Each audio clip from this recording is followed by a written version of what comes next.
बस मोदी जी 8-10 बार ऐसा देश में और हो जाए तो सब ठीक हो जाए।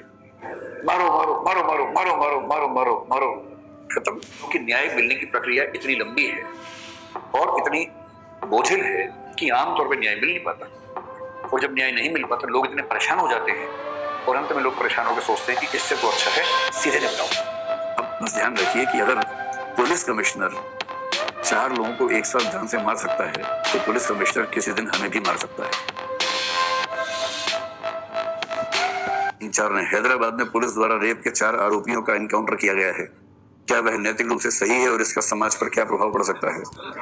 क्या इससे रेप की घटनाओं में कमी आएगी? क्या पुलिस के ऊपर भी कोई कार्यवाही की जाएगी? और दूसरा भी मामला यही है। What is your opinion regarding this? नैतिकता के अनुसार सीएस एस्पिरेंट को क्या राय रखनी चाहिए? भाई सीएस एस्पिरेंट यानी कि आप लोगों को राय यही रखनी चाहिए कि कोई भी एनकाउंटर जो ऐसी परिस्थितियों में नहीं किया गया जिन परिस्थितियों में वो उचित हो सकता था वो अनुचित है। सिंपल सी बात है। क्या होता है कि हम सबके अंदर एक मन होता है जो वासनाओं वाला मन होता है, जो विवेक की बात नहीं सुनना चाहता, जो भीड़ मॉब वायलेंस इन सब में एंजॉय करता है, जो पोएटिक जस्टिस वाला मन होता है। पोएटिक जस्टिस का मतलब है कि हिसाब बराबर होना चाहिए। यदि किसी ने कुछ किया तो उसकी परिस्थितियों पर गौर किए बिना उसको उतना ही बुरी तरह से अगर जैसे कोई कार चला रहा है उसकी गलती नहीं है, गलती पैदल वाले की है, लेकिन पैदल को टक्कर लगी, वो नीचे गिर गया, चोट लग गई और सड़क पर जो लोग थे कार वाले को निकाल के इतना पीटा कि उसकी मौत हो गई। ये होता है पोएटिक जस्टिस। जीवन भर में जो परेशानियां थी उन सारी परेशानियों को एक साथ यहाँ उन्होंने हिसाब बराबर कर लिया एक ऐसे व्यक्ति से जो इस केस में दोषी नहीं था। उस केस में दोषी है हम ये मान के चलते हैं जनरली, लेकिन कानून का सिंपल सा नियम है कि कोई व्यक्ति अपराधी है या नहीं इसका फैसला अदालत करेगी, इसका फैसला पुलिस नहीं कर सकती है। इस सेंस में कोई भी एनकाउंटर अपने आप में जस्टिफिएबल नहीं है और सिविल सर्वेंट तो ऐसा नहीं कह सकते हैं, करते वही अलग बात है, लेकिन सिविल सर्वेंट ऐसा कह नहीं सकते हैं। तो ये तो हुई वो बात जो आप इंटरव्यू में या सिविल सर्विस डिस्कशंस में कहेंगे और कहना चाहिए आपको। हो सकता है कि आपके मन का एक हिस्सा जो जंगली हिस्सा है, ईंट वाला हिस्सा है, उसके मन में आ रहा हो कि बहुत सही हुआ, बस मोदी जी 8-10 बार ऐसा देश में और हो जाए तो सब ठीक हो जाए। इसमें मोदी जी की भूमिका नहीं है, मैं जानता हूँ, ये तो राज्य सरकार की भूमिका है। आज सुबह जैसे ही मुझे किसी ने बताया, मेरे फैमिली के मेंबर ने बताया, इतना ही मतलब मैसेज किया कि 4 जो रेप एक्यूज थे उन 4 का एनकाउंटर हो गया। इतना सुनते ही मैंने अनुमान कर लिया कि यह मामला उत्तर प्रदेश का होगा। वो हैदराबाद बोलना भूल गया था। इससे आपको पता लगता है कि अलग अलग सरकारों की छवि इस तरह की है। तो एनकाउंटर्स थोड़ा अपील करते हैं, कबीलाई किस्म के लोगों को बहुत अच्छे फील भी होते हैं। एक पक्ष ये भी है कि कुछ एनकाउंटर्स समाज को सुरक्षा का आश्वासन देते भी हैं। उत्तर प्रदेश के कुछ एनकाउंटर्स के बारे में मैंने पढ़ा, रिपोर्ट्स पढ़ी हैं। एनकाउंटर तो गलत, सीधी सी बात है, एनकाउंटर तो सरकार जो करती है गलत ही करती है। लेकिन कुछ एनकाउंटर ऐसे व्यक्तियों के हुए जिन व्यक्तियों के होने मात्र से समाज में असुरक्षा का माहौल था, उनके मरने से समाज खुश हो गया। लेकिन ये जो ट्रेंड है, ये ट्रेंड अपने आप में राज्य को उतनी शक्तियां दे रहा है। अब बस ध्यान रखिए कि अगर पुलिस कमिश्नर 4 लोगों को एक साथ जान से मार सकता है तो पुलिस कमिश्नर किसी दिन हमें भी मार सकता है। और जिस दिन वो हमें मारेगा उस दिन भी वो मरने के बाद हमारे हाथ पे पिस्तौल रख सकता है। पिस्तौल रखना कौन सी बड़ी बात है किसी के हाथ में, तो बहुत छोटी बात है। और ये बात बहुत भरोसे की नहीं है कि वो 4 लोगों को ले गए होंगे सुबह 3 से 6 बजे के बीच में और भागने लगे होंगे, पुलिस का हथियार छीन लिया होगा, पत्थर फेंके होंगे, गोली ये बहुत भरोसे वाली बात है नहीं। ये सब बातें इसलिए कहते हैं कि कंशाइंस का जो मामला है ना, सोशल कंशाइंस का मामला, क्योंकि पूरे समाज की कंशाइंस ऐसी हो गई थी, उसको मरम्मत करने के लिए पुलिस चीफ ने मेरे ख्याल से सीएम की मौन सहमति या वर्बल सहमति से, जो लिखित में कहीं नहीं मिलेगी, ये फैसला किया होगा। अब सीएम और पुलिस चीफ दोनों मिलके बचाव करेंगे।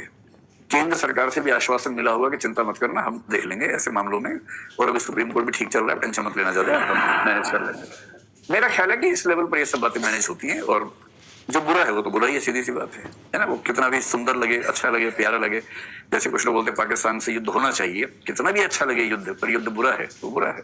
सो एनकाउंटर उन परिस्थितियों में नहीं हुआ जिनमें पुलिस के पास सेल्फ डिफेंस के लिए कोई चारा नहीं बच जाता है, ऐसा हर encounter academic point of view से, सिविल सर्विसेज के पॉइंट ऑफ व्यू से हम गलत ही मानेंगे, उसे समर्थन की संभावना बन ही नहीं सकती है। तो हो सकता है कि अगर हम वहां पुलिस चीफ होते शायद हमारा दिमाग वैसे काम कर रहा होता, अलग बात है, पर क्योंकि हम यहाँ हैं और हमारा दिमाग एकेडमिक तरीके से काम कर रहा है तो हमारा निष्कर्ष वही रहेगा जो इस मामले में होना चाहिए। और आप में से तो कुछ लोग ऐसे होंगे जिनके मन में आ रहा होगा सही किया, कितने लोगों को लग रहा है सही किया, एकदम सही निपटाया कम वक्त को। हाँ बहुत बढ़िया, सही बात। और कितने लोगों को लग रहा है कि नहीं ये ठीक नहीं हुआ। गनीमत है कि ये वाली संख्या एक आध ज्यादा है, एक आध ही ज्यादा है लेकिन ज्यादा है, और सबसे बड़ी संख्या तो वही है। पुलिस ही हिंसा हिंसा न भवती, बाकी लोग इस मूड में चल रहे हैं। चलिए समाप्त करें। जैसे अभी आप देखेंगे एनकाउंटर आजकल ठीक ठाक मात्रा में हो जाते हैं। एनकाउंटर अच्छा है या बुरा है, युवा लोगों से पूछो, बोलते हैं अच्छा तो हो रहा है, तुरंत न्याय मिल रहा है, मजा आ रहा है, खबरें अच्छी आती है, देखने में मजा आता है। पर उनको अभी ये नहीं समझ में आ रहा कि ये अंततः एक सिस्टम के लिए, संविधानवाद के लिए, कॉन्स्टिट्यूशनलिज्म के लिए अच्छी बात होगी या नुकसान की बात साबित होगी। क्योंकि अंततः यदि ऐसी कल्चर डेवलप हो जाती है एनकाउंटर की, तो इसका मतलब यह हुआ कि पुलिस को किसी अपराधी या आरोपी को मारने के लिए अदालत की जरूरत नहीं है। फिर तो मॉब लिंचिंग भी अच्छी है, जनता ने पुलिस की भी जरूरत नहीं समझी। चोरी हुई, तुरंत फैसला हुआ, निपटाया उसको, वहीं मिट्टी का तेल डाला, आग लगाई, काम खत्म, तत्काल न्याय हो गया। अगर हम तत्काल न्याय के सिद्धांत पर चलेंगे तो कुछ दिन कुछ मूर्ख किस्म के लोग कहेंगे कि मजा आ गया, तुरंत न्याय होता है, देर नहीं होती है। लेकिन इसमें खतरा हमेशा ये है कि अगर 50 लोग मिलकर नारा लगाने लगे कि 51वां आदमी बच्चा चुरा के भाग रहा था, जब क्यों नहीं भाग रहा था उसे पता भी नहीं, पर 50 लोग चिल्ला रहे हैं। हो सकता है उन 50 की दुश्मनी उस व्यक्ति से हो किसी बात को लेकर, और उनमें से एक तो मारो मारो, सब पे मारो मारो मारो। आसपास की भीड़ इकट्ठी हो गई, भीड़ को इमोशनल करने के लिए क्या कहना है, बच्चा उठा के भाग गया था, बल्कि छोटी बच्ची उठा के भाग गया था। अब उस समय भीड़ विवेकशील निर्णय देगी या भावनाओं बह जाएगी, उस समय बह जाएगी, मारो मारो मारो मारो मारो मारो मारो मारो मारो, खत्म, जला दिया। और वो आदमी सोच रहा हुआ क्या, मैं तो यहां से गुजर रहा था और गुजर गया। अब आप ये बताएं, मॉब लिंचिंग, एनकाउंटर्स, इन चीजों से सुन के मजा आता होगा आपको कभी कभी, लेकिन एक लोकतंत्र के लिए, एक कॉन्स्टिट्यूशनल सिस्टम के लिए, एक संवैधानिक देश के लिए लॉन्ग टर्म में ये चीजें सही होंगी या गलत होंगी? गलत होंगी। पर ये अच्छी क्यों लगती है? क्योंकि न्याय मिलने की प्रक्रिया इतनी लंबी है और इतनी बोझिल है कि आमतौर पर न्याय मिल नहीं पाता, और जब न्याय नहीं मिल पाता लोग इतने परेशान हो जाते हैं, और अंत में लोग परेशान होकर सोचते हैं कि इससे तो अच्छा है सीधे निपटाओ। और यूपीएससी के एस्पिरेंट को समझना पड़ता है कि कहां तक अच्छा है, कहां बुरा है, ये अंतर समझना चाहिए।